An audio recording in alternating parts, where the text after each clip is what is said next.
नमस्कार दोस्तों, मैं हूं तुषार गौतम और आपका हमारे इजी सॉल्यूशन क्लासेस में एक बार फिर से स्वागत है। जैसा कि आप सभी को पता है दोस्तों कि हमारा 3 जनवरी 2025 में हमारा सी प्रोग्रामिंग का पेपर है बीसीए फर्स्ट सेमेस्टर वालों का। तो दोस्तों उसी के चलते मैंने कल रात आपके लिए एक वीडियो बनाई थी जिसमें मैंने एक प्रेडिक्शन सैंपल पेपर डाला था और आप सभी ने उसे खूब प्यार दिया और ज्यादा से ज्यादा उसको शेयर कीजिए। और मैंने आपको बताया था रात साथी के साथ कि मैं आपसे कम से कम आपको 8 से 10 प्रोग्राम ऐसे करवाऊंगा जो कि एक प्रोग्राम आपको बस याद करना है और 10 प्रोग्राम मिनटों में बन जाएंगे। दोस्तों मैंने आपसे बताया था कि एक वीडियो में ऐसी भी बनाऊंगा जिसमें मैं पूरा आंसर समझाऊंगा, आंसर की उस प्रेडिक्शन पेपर की। वीडियो को शुरू करने से पहले सबसे पहले आप सभी को नव वर्ष की हार्दिक शुभकामनाएं। आपका ये वर्ष बहुत ही अच्छा जाए और मैं दुआ करता हूं, कामना करता हूं कि आप सभी अपने अपने लक्ष्य में सफलता प्राप्त करें। दोस्तों आइए शुरू करते हैं। देखिए दोस्तों, सबसे पहले मैंने बात करी थी कि भाई हम आज से प्रोग्रामिंग करेंगे। तो देखिए प्रोग्रामिंग होता क्या है भाई। देखिए हम जिस लैंग्वेज में समझ रहे हैं, ठीक है, वो हमारी लैंग्वेज हो गई। जैसे मैं आपसे हिंदी में बात कर रहा हूं तो आप भी हिंदी में समझते हैं, जब तो आप हमारा कम्युनिकेशन हो पा रहा है, ठीक है। अगर आप हिंदी को नहीं जानते और मैं हिंदी में बातें करे जा रहा हूं तो आपका और मेरा कम्युनिकेशन कभी भी कंप्लीट नहीं हुआ। तो इसी तरीके से सिस्टम जो कि किस लैंग्वेज को समझता है, तो तमाम लैंग्वेज हैं, उन्हीं लैंग्वेज में से एक सी प्रोग्रामिंग लैंग्वेज है जो कि उसको समझाने का एक एल्गोरिथम, उसको प्रोग्रामिंग करनी होती है। उसको कुछ भी बताना है तो उसके लिए एक प्रोग्रामिंग करनी होगी। ये नहीं कि सिस्टम के आगे आप बैठ जाओ और उसे बता दो भैया एरिया ऑफ सर्कल का हमें प्रोग्राम बनाना है या एरिया ऑफ सर्कल बनाइए, निकालिए। तो भैया वो कैसे निकालेगा? जब भी आप सर्च करते हैं वो तुरंत आपको दे देता है, जो भी आप सर्च करते हैं वो आपको तुरंत दे देता है। तो ऐसा क्यों हो रहा है? उसके पीछे का राज जानिए। तो वही राज है ये, आज हम पढ़ते हैं, देखते हैं। सबसे पहले हम एक प्रोग्राम करेंगे किसका? एरिया ऑफ सर्कल का। तो देखिए सबसे पहले हमारा स्टार्टिंग होती है हेडर फाइल से। देखिए मैंने स्ट्रक्चर ऑफ सी, मैं आपको जब आंसर की बताऊंगा तो मैं वहां पे कोशिश करूंगा कि स्ट्रक्चर ऑफ सी बताऊं। सबसे पहले हमारा डॉक्यूमेंट सेक्शन आता है, फिर हमारा लिंक सेक्शन आता है, फिर हमारा डिफाइन सेक्शन आता है, फिर हमारा मेन आता है, फिर बॉडी ऑफ प्रोग्राम आता है। तो इस तरीके से स्ट्रक्चर ऑफ सी जिससे ये तैयार होता है। तो वो हम सब आंसर की में पढ़ेंगे। फिलहाल आज हम 5 से 10 8 से 10 हम अपना प्रोग्रामिंग कर लेते हैं, ठीक है। Area of circle. और हाँ दोस्तों देखिए इन प्रोग्राम को आपको कब यूज करना है, कहां यूज करना है, कैसे यूज करना है, मैं वीडियो के लास्ट में आपको बताऊंगा। देखिए ये मत सोचिए कि 10 प्रोग्राम है वो एक ही प्रोग्राम पूछ रहा है 10 क्यों करके जाए। अरे भाई मैं इनको यूज करना सिखाऊंगा, कब करना है, कैसे करना है। तो आप वीडियो को देखते रहे और वीडियो में अंत तक बने रहे। एरिया ऑफ सर्कल, तो सबसे पहले हैश इंक्लूड stdio.h। देखिए ये समय ये नहीं है पूछने का कि भाई ये क्यों लगाया, ये क्यों लगाया, ये क्यों आ रहा है, ऐसा क्यों रहा है। ये समय है कि जो दिख रहा है वो सही है। मैंने बोला हाथी उड़ता है, कल पेपर है तो हाँ जी सर ठीक है हाथी उड़ता है, हम भी लिख के आएंगे, है ना। तो इसलिए ये समय ये नहीं है कि भाई हाथी क्यों उड़ता है सर, ऐसा क्यों, ठीक है। तो आपको कुछ चीजें समझनी होगी और कुछ चीजें समझानी होंगी अपने आप को, ठीक है। तो देखिए stdio.h, सेकंड है हमारा इंक्लूड conio.h, थर्ड है हमारा देखिए पाई। हम एरिया ऑफ सर्कल का बना रहे हैं तो एरिया ऑफ सर्कल के लिए फॉर्मूला होता है हमारा, एरिया ऑफ सर्कल का फॉर्मूला होता है हमारा a equal to pi into r या हम बोल सकते हैं पाई आर स्क्वायर। तो दोस्तों देखिए पाई हमारे पास पूरे कीबोर्ड में कहीं भी पाई का सिंबल्स नहीं मिलता, इसीलिए हमें इसको डिफाइन करना होता है पी आई पाई से। और पाई की वैल्यू हम कुछ भी दे देते हैं 3.14 हमने दे दी, कुछ भी मतलब जो पाई की वैल्यू एक्चुअल में होती है, जैसे 22/7 इसी तरह 3.17। तो ठीक है हमने बोला एरिया ऑफ सर्कल का फॉर्मूला क्या होता है पाई इंटू आर मतलब पाई आर स्क्वायर, ठीक है। और ये हमारा मल्टीप्लाई का सिग्नेचर होता है, साइन होता है सॉरी, ठीक है। अब देखिए नेक्स्ट डिफाइन कर दिया पाई को, फिर स्टार्ट करेंगे प्रोग्राम वॉइड मेन, फिर इंटीजर्स आर। देखिए मैं जो रेडियस को एंटर कर रहा हूं, जब मेरे को एरिया ऑफ सर्कल निकालने के लिए कोई मेरे को बोलेगा तो वो मेरे को कुछ तो देगा कि भाई एरिया ऑफ सर्कल निकाले किसका, तो हम बोलेंगे भैया एरिया ऑफ सर्कल का फॉर्मूला तो पाई आर स्क्वायर होता है, लेकिन आर तो दो तो वो आर देगा हमें, जब भी तो हम उसको एरिया ऑफ सर्कल का जवाब दे पाएंगे। अदरवाइज उसने बोला एरिया ऑफ सर्कल निकालो, ये लोग गाड़ी जाओ, कहां जाए भाई? तो आपको बताएगा ना कि जाना कहां है, तो आपको एक डेस्टिनेशन देगा, भैया हरिद्वार जाओ, ठीक है तो हम हरिद्वार जा रहे हैं। तो उसी तरीके से जैसे उसने बोला कि हमें पाया एरिया ऑफ सर्कल का प्रोग्रामिंग दो, तो वो हमें आर भी देगा। तो हमें आर उसने मान लो कोई भी नंबर दिया होगा 2 3 4 5 6 विदाउट पॉइंट वाली वैल्यू, ठीक है। तो देखिए समझिए, अगर उसने इंटीजर सिंपल वैल्यू दी है, मतलब कोई भी डेसिमल नहीं है, तो वो इंटीजर्स नंबर होते हैं। आपको ये सब चीजें पता होंगी, ठीक है। तो मैं बता रहा हूं कि ज्यादा डीप में ना जाए, अगर नहीं पता तो उसको यहाँ पे याद कर ले ऐसे, ठीक है। और फ्लोट हम कब यूज करते हैं? जब हमारी डेसिमल वाला वैल्यू आती है, ठीक है। जैसे कि देखिए, अब मैं बात करूं तो जरूरी नहीं है इंटीजर्स को आर लूं, मैं आर को इंटीजर लूं और फ्लोट को ए लूं। तो फ्लोट को ए लेना तो कंपलसरी है, क्यों? क्योंकि जब मैं 3.14 की किसी भी नंबर से मल्टीप्लाई करूंगा तो वो जाहिर सी बात है डेसिमल में कन्वर्ट कर देगा, और जब डेसिमल में कन्वर्ट कर देगा तो मेरा एरिया ऑफ सर्कल कैसा आएगा? डेसिमल में आएगा। और जब डेसिमल में आएगा तो मुझे बताना पड़ेगा कि भैया मेरा एरिया ऑफ सर्कल क्या है? फ्लोट है। कौन सा डेटा टाइप है? फ्लोट है। तो इसलिए अगर मैं इसको इंटीजर्स बोल देता हूं और मेरा एरिया ऑफ सर्कल आता है 4, मतलब कोई भी डेसिमल नहीं है, तो आपके पास एरर आ जाएंगे, ठीक है। इसीलिए अब देखिए, जरूरी नहीं है इंटीजर रेडियस को आप इंटीजर ले रहे। जब आपका एरिया ऑफ सर्कल ए आ रहा है, एरिया ऑफ सर्कल फ्लोट में आ रहा है, पॉइंट में आ रहा है, तो आप आर को भी यहां ले सकते हैं, आर ए, ठीक है।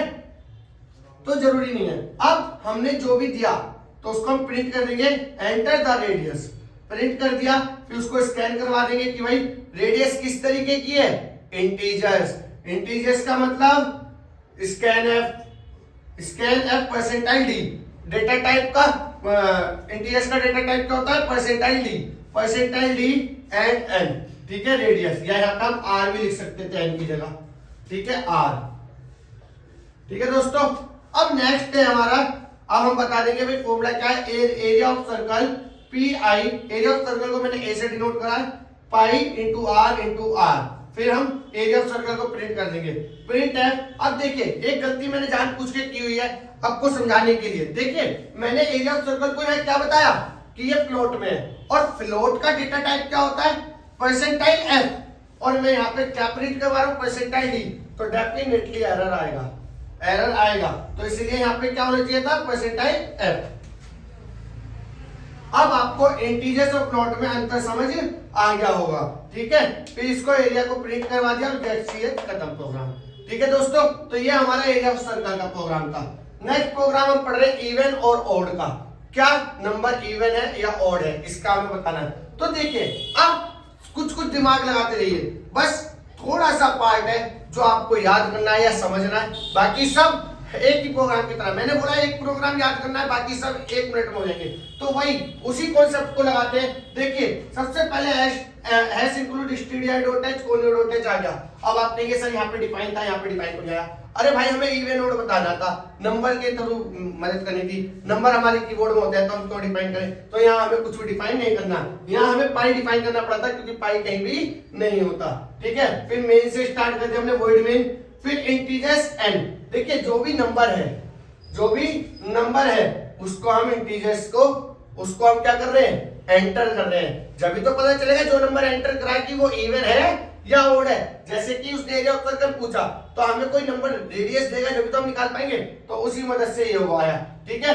और एक आर क्या है कि इवन या ऑड का रिजल्ट को बता रहा है, आर फॉर रिजल्ट। तो हमने देखो सबसे पहले क्या करा? Print radius. यहाँ पे क्या दिया था उसने? रेडियस। यहाँ क्या दे रहा है वो? इंटीजर्स या नंबर, नंबर बोल दिया हमने, ठीक है। इंटीजर्स भी लिख सकते हो आप, एन नंबर भी। और स्कैन करवा दिया एन को स्कैन करवा दिया। फिर आर क्या है?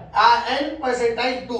अगर आर जो है वो 2 के बराबर है, आर इज इक्वल टू 2, तो क्या होगा? प्रिंट क्या होगा? Percentile D is even number. जो भी इवन नंबर है वो परसेंटाइल डी में मतलब इवन नंबर प्रिंट हो जाएगा। और otherwise if else if switch, ये सब पढ़िए आपने स्टेटमेंट। एल्स क्या होगा कि अगर वो नहीं है तो क्या होगा? प्रिंट एफ ऑड नंबर हो जाएगा, ठीक है। समझ आ गया होगा, उम्मीद करता हूं। अब देखिए, नेक्स्ट एक प्रोग्राम में आप 4 प्रोग्राम कर लेंगे। एक प्रोग्रामिंग करवाऊंगा आपको ऐसी कि आप उससे 4 प्रोग्राम कर सकते हैं। कैसे? हम बनाते हैं सिंपल कैलकुलेटर, सिंपल कैलकुलेटर। और ये देखिए दोस्तों, ये आपको कहां यूज करने हैं मैं ये भी बताऊंगा। मैं बार बार बता रहा हूं कि वीडियो के आप वीडियो में लास्ट तक बने रहिए, ठीक है दोस्तों। देखते हैं कि देखिए सबसे पहले मैंने बताया hash include stdio.h, hash include conio.h, void main। देखिए सिंपल कैलकुलेटर की बात हो रही है तो मतलब सभी कैलकुलेटर के जो मेन सिंबल्स हैं वो इसमें आ जाएंगे, ठीक है। अब जैसे ऐड, सब्ट्रैक्ट, मल्टीप्लाई और डिवीजन। ऐड को मैंने ADD से डिनोट कर दिया, सब्ट्रैक्ट को मैंने SUB बोल दिया, मल्टीप्लाई को मैंने MUL बोल दिया, डिवीजन को मैंने DIV बोल दिया, ठीक है। अब देखिए सभी नंबर्स मेरे इंटीजर्स रहने वाले हैं, सभी नंबर्स मेरे इंटीजर्स रहने वाले हैं क्योंकि यहाँ पॉइंट का कोई काम ही नहीं है, ठीक है। तो देखिए हमें कोई भी दो नंबर ऐड अगर मुझे करना है तो मैं क्या एक ही नंबर के साथ ऐड कर सकता हूँ? नहीं भाई, ऐड किन दोनों नंबर का करना है, उनके लिए दो नंबर चाहिए हमें। तो मैं क्या करता हूँ, एक ए को और एक बी को एंटर करता हूँ, एक ए को और एक बी को एंटर करता हूँ ऐड करने के लिए या कोई भी ऑपरेशन चलाने के लिए, सब्ट्रैक्ट, मल्टीप्लाई, डिवीजन, ठीक है। ऐड करने के बाद अब मेरे पास कुछ रिजल्ट तो आएंगे। क्या रिजल्ट आएंगे? क्या निकाल रहे हैं हम? ऐड, सब्ट्रैक्ट, मल्टीप्लाई और डिवीजन, ठीक है। ये चार मेरे रिजल्ट है, ये दो मेरे इनपुट है, ये मेरे आउटपुट है। तो अब हम उसके बाद फिर वही मैंने बताया कि एक प्रोग्राम करिए बाकी सारे हो जाएंगे। तो हमने एंटर क्या करा? Enter the two numbers, enter the two numbers. यहां का आप NUMBER पूरा लिख देंगे, ठीक है। नेक्स्ट है स्कैनफ, परसेंटाइल डी,